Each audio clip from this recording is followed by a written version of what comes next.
Digital અરેસ્ટને લઈને રોકવામાં નિષ્ફળતા મુદ્દે દેશની સર્વોચ્ચ અદાલતે સરકારને વેધક સવાલો કર્યા। સુપ્રીમે સરકારને પૂછ્યું કે ગ્રાહકો જીવનભરની કમાણી બેંકોમાં જમા કરાવે છે અને જેને તેઓ હાલ ગુમાવી રહ્યા છે। એવા સમયે શંકાસ્પદ લેણદેણને કેમ સમયસર પકડીને અટકાવવામાં નથી આવતી? સુપ્રીમના સવાલના મુદ્દે એટર્ની જનરલે સુપ્રીમને સ્પષ્ટ કહ્યું છે કે મામલાઓના ડેટા એકઠા કરાઈ રહ્યા છે, એસઓપી તૈયાર કરવામાં આવી રહી છે।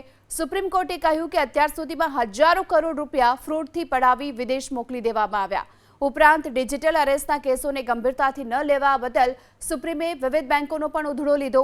સુપ્રીમે બેંકોને પણ પૂછ્યું છે કે લોકો પોતાના જીવનભરની મૂડી ગુમાવી રહ્યા છે, શું બેંકોની કામ કરવાની ગુણવત્તા આવી જ છે? એટલું જ નહીં, સરકારી અને ખાનગી બંને બેંકોને પણ સવાલ કરાયો કે ગ્રાહકોની ફરિયાદ પર સમયસર કાર્યવાહી કેમ નથી થઈ રહી? જ્યારે શંકાસ્પદ ટ્રાન્ઝેક્શન થાય છે ત્યારે ગ્રાહકો અને સાયબર ક્રાઇમ પોલીસ સ્ટેશનોમાં એલર્ટ કેમ નથી મોકલવામાં આવતા? અંતમાં સરકારને સ્પષ્ટ સૂચના આપી કે ગૃહ મંત્રાલય ડિજિટલ અરેસ્ટ, ઓનલાઈન ફ્રોડ અટકાવવા એસઓપીના અમલ અંગે વિચારણા કરે।